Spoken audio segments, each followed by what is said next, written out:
Mesdames, Messieurs, chers amis, téléspectateurs de Prime News TV Bénin, bonsoir et bienvenue dans votre émission.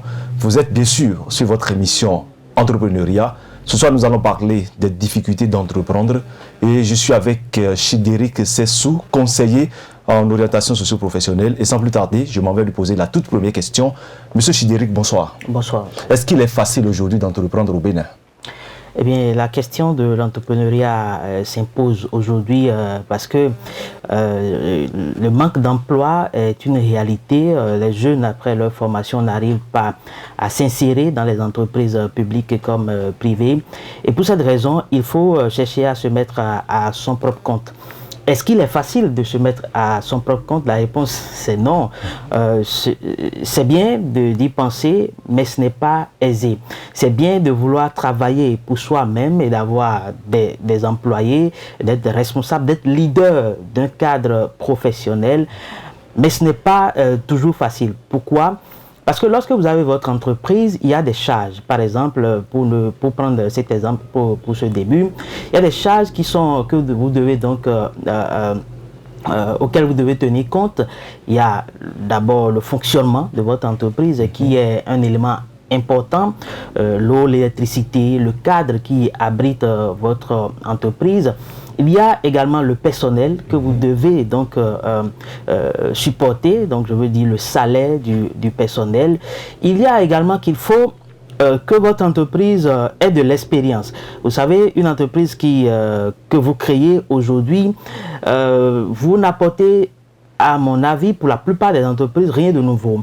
C'est sûr qu'il y a quelqu'un qui a déjà créé une pareille entreprise, mais vous allez dans ce domaine pour pouvoir apporter quelque chose de précis, quelque chose de particulier. Alors, et pour cela, vous avez besoin donc de vous y mettre.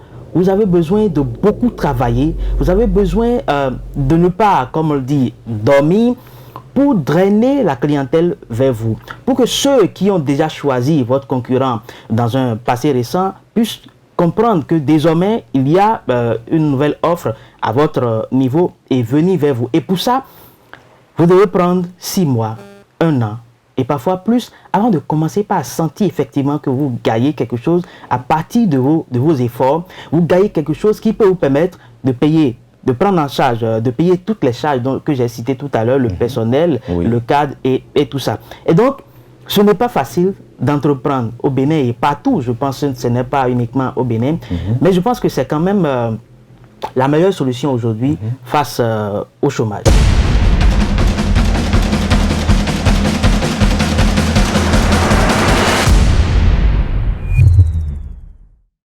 C'est à cause de vous, moi je suis là.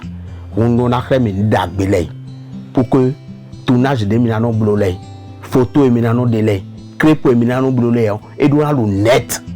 Les réseaux sociaux disent, alors les chaînes de boutiques et gratuit, sans mailler 1 franc le mégon.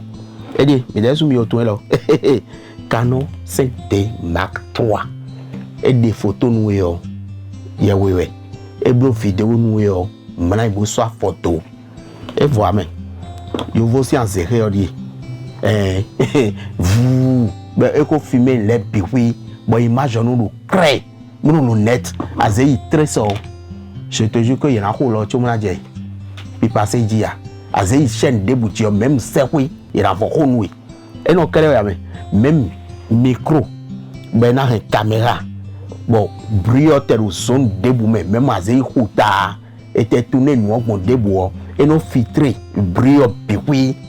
La donne pour notre tête pour mon numéro 91 51 04 04. Abamana ho yana sanwe. Abamana loué et en vol loué. Lumière de bade piqui et les vodos. Il doit apparaître bon quoi sous beto pour na fini on.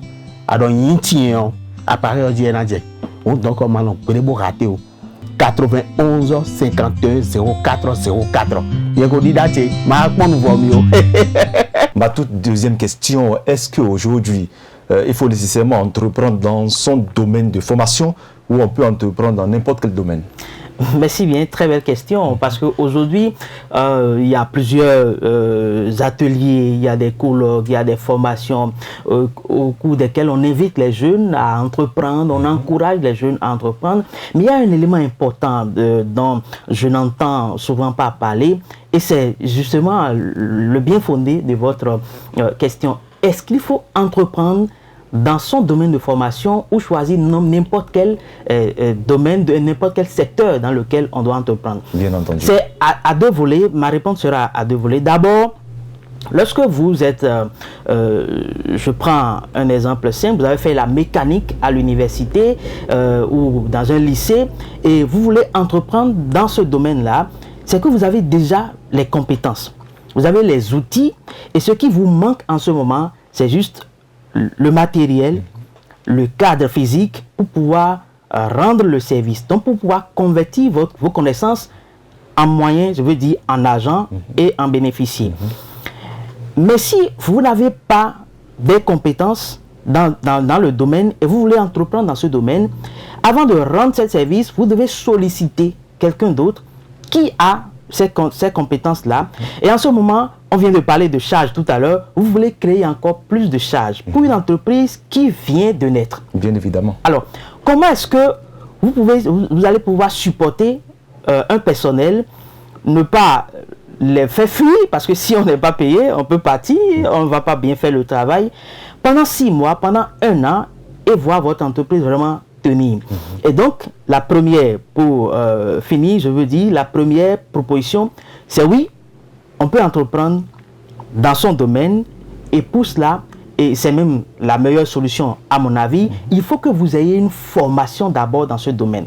Même si vous avez fait l'université, vous avez votre diplôme, vous avez tout ce qu'il faut, et vous désirez maintenant entreprendre, il faut encore aller à l'apprentissage. Identifier le domaine dans lequel vous voulez entreprendre et aller suivre une formation dans ce domaine-là. Là, vous aurez les compétences qu'il faut et au moment opportun, vous allez donc vous installer. Pour un début, vous êtes le seul dans votre entreprise. Vous avez peut-être un ami qui a également les mêmes compétences que vous. Vous vous mettez ensemble et vous créez votre entreprise et vous allez commencer par rendre des services parce que vous avez maintenant le matériel. Vous n'allez pas sentir pour un début les charges, d'accord, le personnel et beaucoup d'autres charges, mais pendant que l'entreprise est en train de se chercher, excusez l'expression, vous n'allez pas trop sentir ça parce qu'il n'y a pas d'autre pression d'un employé, d'autres personnes derrière vous, mais le client est quand même satisfait parce que vous avez déjà les compétences. Vous n'êtes pas allé dans le domaine les 2 pieds joints sans aucune compétence et donc le client sera satisfait. Mais parallèlement à ça, si vous n'avez aucune compétence, c'est vrai, vous pouvez entreprendre, d'accord? Et là, on laisse le libre choix à chacun. Mais si vous entreprenez maintenant dans un domaine dans lequel vous n'avez aucune compétence, comme je l'ai dit, vous identifiez quelqu'un que vous employez. En ce moment, vous voulez payer le salaire pour une entreprise qui vient juste de commencer. Est-ce que vous avez les moyens? Et comme ça, pour que cette entreprise vive, c'est qu'il faut avoir un projet vraiment bancable. Il faut donc, encore que les banques pour les entreprises n'arrivent pas à mettre il faut donc trouver un parent, il faut ci, il faut ça. Et on a connu des projets ici où on a financé des jeunes, 50 millions, 30 millions par-ci, mais la plupart n'ont pas réussi à solder, à payer. Il y a la justice qui s'en est mêlée. Et donc chacun, avec cette explication que j'ai donnée, peut voir la réponse précise qu'on peut donner à votre question. À ma question. Alors, Sidirk Sessou, je rappelle que vous êtes conseiller en orientation socio-professionnelle. Et je m'en vais vous demander, en cette qualité, que faites-vous déjà pour aider les jeunes, à orienter les jeunes sur le choix, les difficultés, comment faire le choix d'entreprendre? Alors, merci bien pour cette opportunité que vous nous donnez. Vous savez, nous avons fait un petit constat, c'est que la jeunesse, écoutez, malgré tout ce qu'on dit, la jeunesse souffre.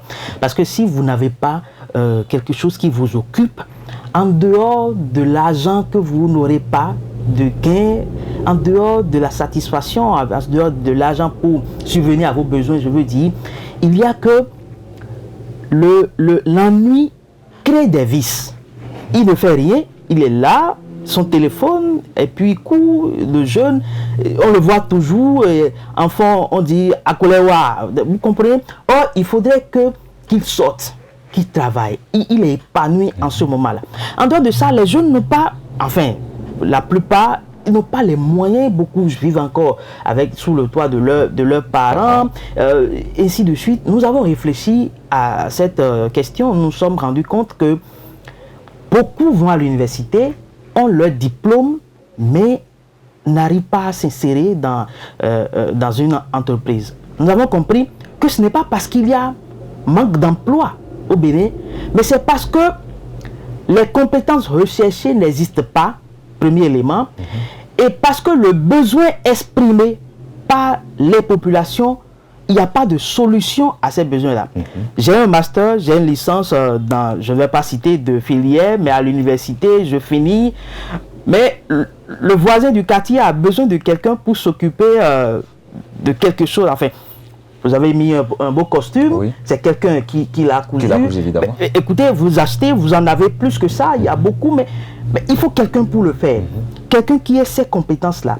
Si un jeune arrive à acquérir ces compétences, c'est qu'il peut vous rendre service. Évidemment. Il peut rendre service à moi, à beaucoup d'autres personnes.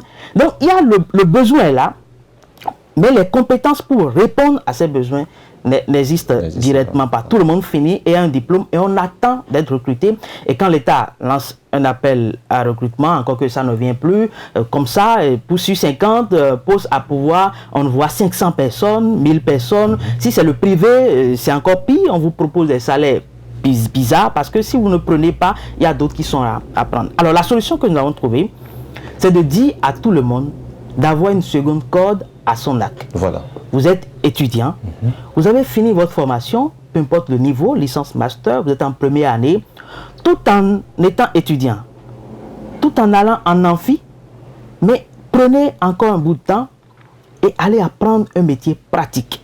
Ne minimisons rien, allez faire votre formation, 6 mois, 1 an, on aura le temps de développer encore beaucoup plus après comment il faut s'y prendre, mais allez faire une formation pratique et en attendant qu'on vous recrute sur la base de votre diplôme obtenu à l'université, écoutez, vous pouvez être déjà en train de manger, comme on le dit vulgairement, vous pouvez en attendant mettre de quoi manger sur votre table. Et c'est pour cela qu'on a créé le projet, on a mis en place, je veux dire, le projet La Seconde Corde à mon arc.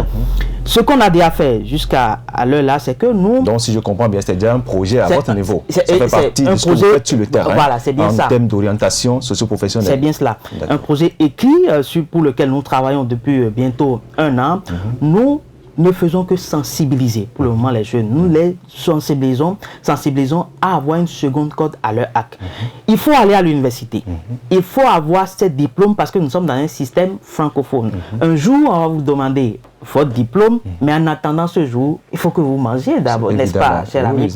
Mais pour le moment, ce sont ces connaissances pratiques qui vont vous permettre de manger en attendant qu'un jour qu'on espère qu'il va venir, on vous sollicite. Écoutez, moi j'ai fait ma formation universitaire depuis bientôt 7 ans, je crois. Je suis sorti de l'université d'Abomey-Calavi. Je n'ai pas encore gagné 1 franc sur la base de mon diplôme. N'est-ce pas? Je ne vais pas vous dire ce que j'ai fait à l'université ici, à l'antenne, pour ne pas frustrer maintenant.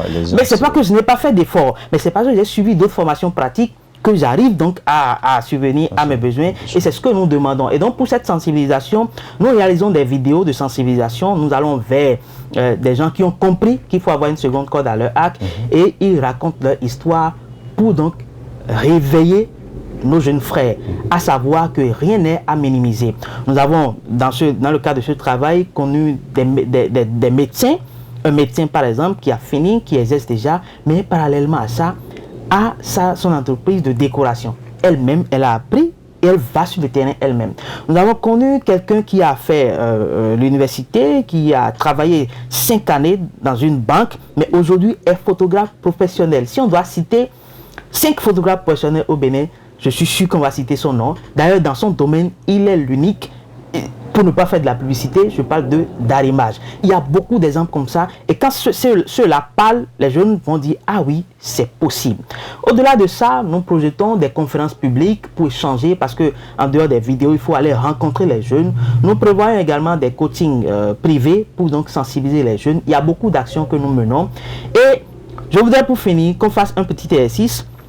Puisque nous sommes en ligne sur Internet, nous demandons à ceux qui nous suivent de mettre en commentaire ce qu'ils ont fait à l'université comme formation et ce qui leur permet de gagner leur vie aujourd'hui. Vous allez voir, chers amis, que le pourcentage, sans surprise, je précise, de ceux qui travaillent aujourd'hui, qui gagnent leur vie aujourd'hui sans leur diplôme, va vraiment dépasser. Et alors là, sans comparaison, ceux qui gagnent leur vie grâce à leur diplôme à l'université. Ça voudra dire quoi?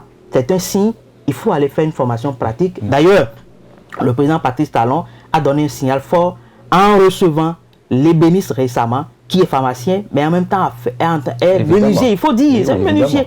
C'est un signe fort que nous devons comprendre et aller dans ce sens, en attendant qu'un jour, on nous appelle pour travailler dans un bureau grâce à notre diplôme. Merci Chidérik Sessou, je vous remercie pour avoir répondu à notre rendez-vous. Amis téléspectateurs, pour rendre palpable ce que vient de dire M. Sessou Chidérik, nous vous promettons de recevoir des témoins sur ce plateau pour les fois à venir, toujours sur cet espace de l'entrepreneuriat. Mais en attendant, nous allons mettre un thème à cette émission. Vous l'auriez entendu, il a dit, il est bien d'entreprendre, mais préférable d'entreprendre dans son domaine de formation, dans son domaine de prédilection. Je vous remercie de nous avoir suivis. Portez-vous bien et à bientôt.